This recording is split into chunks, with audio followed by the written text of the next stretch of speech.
বনাঞ্চল উজাড়, কলকারখানা, অতিরিক্ত যানবাহনের ব্যবহার সহ মানবসৃষ্ট নানা কারণেই বৈশ্বিক জলবায়ুতে বড় ধরনের পরিবর্তন ঘটছে, যার বড় ধরনের প্রভাব পড়ছে প্রকৃতিতে। সারা বছরই খরা, বন্যা, ভূমিধস, ভূমিকম্প ও দাবানলের মতো প্রাকৃতিক দুর্যোগ আঘাত হানছে পৃথিবীর বিভিন্ন অঞ্চলে। আর দিন দিন ভয়াবহ হয়ে উঠছে এসব প্রাকৃতিক দুর্যোগ। এতে প্রাণহানির পাশাপাশি অর্থনৈতিকভাবেও ব্যাপক ক্ষতির মুখে বিশ্ব।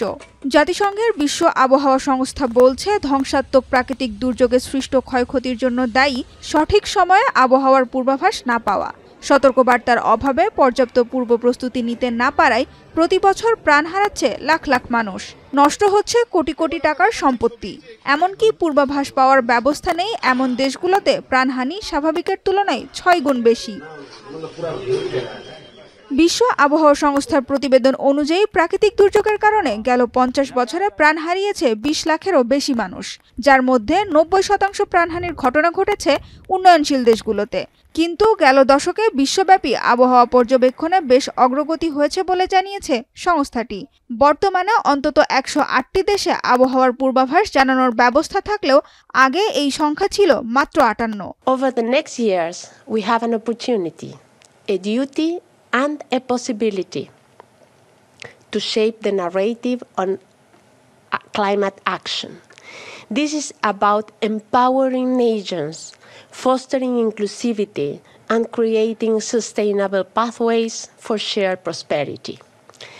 We are not mere observers. We are architects of a sustainable future.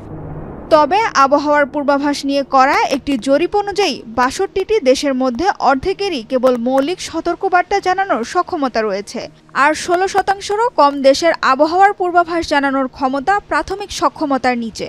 ২০২৫ সালে বিশ্বের বিভিন্ন দেশ অসংখ্য প্রাকৃতিক দুর্যোগের মুখে পড়েছে, যেগুলোর বেশিরভাগেরই তীব্রতা আগের দুর্যোগের তুলনায় অনেক বেশি।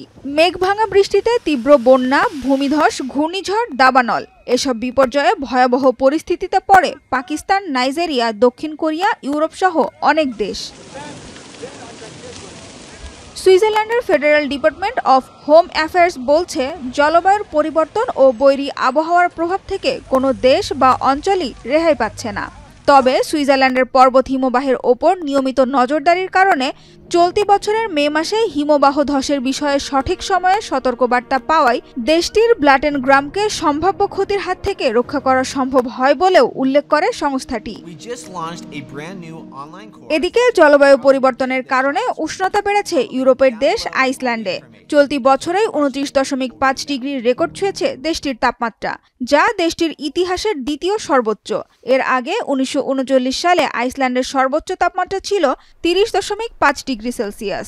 রেকর্ড তাপমাত্রায় দেশটিতে প্রথমবারের মতো মশার সন্ধানও পাওয়া গেছে। ঠান্ডা আবহাওয়ার কারণে দেশটি মশামুক্ত অঞ্চল হিসেবে পরিচিত ছিল। সানজিদা ইসলাম তন্নি, এখন বিশ্ব।